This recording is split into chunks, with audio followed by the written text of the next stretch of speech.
పల్నాడు జిల్లా పోలీసు ఉన్నతాధికారుల ఆదేశాల మేరకు రూరల్ సీఐ వేణు ఆధ్వర్యంలో వెల్దుర్తి మండలం గొట్టిపాళ్ల గ్రామంలో కార్డన్ సర్చ్. ఈ సోదాల్లో 20 ద్విచక్ర వాహనాలు, ఒక ట్రాలీ ఆటో, 7 గొడ్డళ్లు, ఒక కత్తి స్వాధీనం చేసుకున్న పోలీసులు స్థానిక సంస్థల ఎన్నికల దృష్ట్యా ముందస్తు చర్యల్లో భాగంగా ఈ సోదాలు నిర్వహించినట్లు తెలిపారు.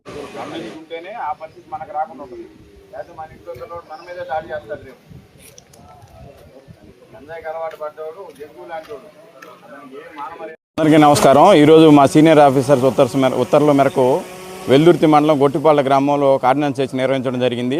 ఇందులో 36 మంది సిబ్బంది, 6 ఆఫీసర్స్ పాల్గొనడం జరిగింది.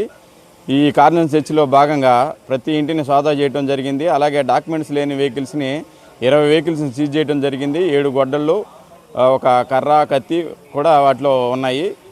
ఈ కార్డినెన్స్ చర్చని మేము ఇలా ఎందుకు కండక్ట్ చేసామంటే రాబోయే పంచాయతీ ఎలక్షన్స్ను దృష్టిలో ఉంచుకొని ముందస్తు సన్నాహాల్లో భాగంగా ఈ కార్డినెన్స్ చర్చని నిర్వహించడం జరిగింది. ఏవైనా కానీ ఎలక్షన్స్లో ఎటువంటి అసాంఘిక కార్యకలాపాలు జరగకుండా ముందుగా వాటిని ప్రివెంట్ చేయడం కోసం ఈ కార్డినెన్స్ చర్చని సీనియర్ ఆఫీసర్స్ యొక్క ఉత్తర్వుల మేరకు నిర్వహించడం జరిగింది.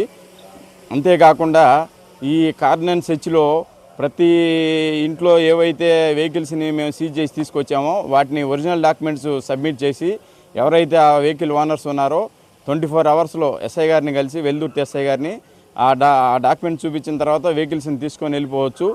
ఒకవేళ డాక్యుమెంట్స్ ఎవరైతే సమర్పించరో వాళ్ళ వెహికల్ని సీజ్ చేసి కోర్టులో పెట్టడం జరిగింది. ఆ తర్వాత మీకు వెహికల్ రావడం అనేది కొద్దిగా కష్టం అవుతూ ఉంటుంది. అలాగే ఈ ఎలక్షన్స్లో ఏవైతే అసాంఘిక కార్యకలాపాలకి పాల్పడాలని ఎవరైతే ఉంటారో వాళ్ళని మాకున్నటువంటి సమాచార వనరులను ఉపయోగించుకొని ముందుగానే ప్రివెంట్ చేయడం కోసం కూడా ఈ కార్డినెన్స్ చర్చని ఉపయోగించుకోవడం జరుగుతుంది. అలాగే ఇప్పుడు ఏవైనా సరే డ్రగ్స్ కానీ అట్లాంటివి ఏవైనా ఈ విలేజ్లో ఉంటే మాకున్నటువంటి సమాచార వనరులతో వాటిని ఇమీడియట్గా కనుక్కుంటాము. అలాగే పబ్లిక్ నుంచి కూడా ఏదైనా సరే అట్లాంటి సమాచారం ఏదన్నా ఉంటే మాకు ఇమీడియట్గా తెలియజేయాలని, అట్లా ఎవరైతే చెప్తారో వాళ్ళ ఇన్ఫర్మేషన్ బయటకు రానియకుండా చూస్తామని వెల్దుర్తి ఎస్ఐ గారికి కానీ, నా గవర్నమెంట్ నెంబర్, పర్సనల్ నెంబర్కి కానీ ఎవరైనా చెప్పచ్చు. అలాగే ఇప్పుడు మన 2 వీలర్స్ ఇక్కడ నుంచి మనం పల్నాడు జిల్లాలో చివరి విలేజ్లో ఉన్నాం కాబట్టి ఇక్కడ నుంచి నర్సరావుపేట కానీ, గుంటూరు కానీ ఏదైనా సొంత పనుల నిమిత్తం అందరు కార్లు ఉండవు కాబట్టి బైకుల మీద ఎక్కువ వెళ్తూ ఉంటారు. వాళ్ళు ఖచ్చితంగా దయచేసి మనం ఏంటంటే పోలీస్ డిపార్ట్మెంట్ నుంచి ఖచ్చితంగా మీరు హెల్మెట్ అనేది ధరించాలి. ఎందుకంటే ఇప్పుడు మనం ఒకరితో పోదు, ఇది మన ఫ్యామిలీ కూడా మన వెనక ఉందన్న విషయాన్ని మనం గుర్తుంచుకోవాలి. మనమే మన ఫ్యామిలీకి అండ కాబట్టి మనం ఖచ్చితంగా హెల్మెట్ పెట్టుకొని సెల్ ఫోన్ డ్రైవింగ్ చేయకుండా, త్రిబుల్ రైడింగ్ చేయకుండా జాగ్రత్తగా డ్రైవింగ్ చేసుకొని సుఖవంతంగా ప్రయాణాన్ని ముగించుకోవాలని మేము కోరుకుంటున్నాం.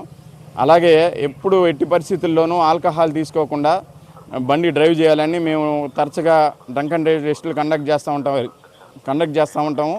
ఎవరైనా సరే అట్లా డ్రంక్ అండ్ డ్రైవ్ టెస్ట్లో దొరికితే కోర్టుకు తీసుకెళ్లి 10,500 రూపాయలు ఫైన్ వేపిస్తామని ఈ సందర్భంగా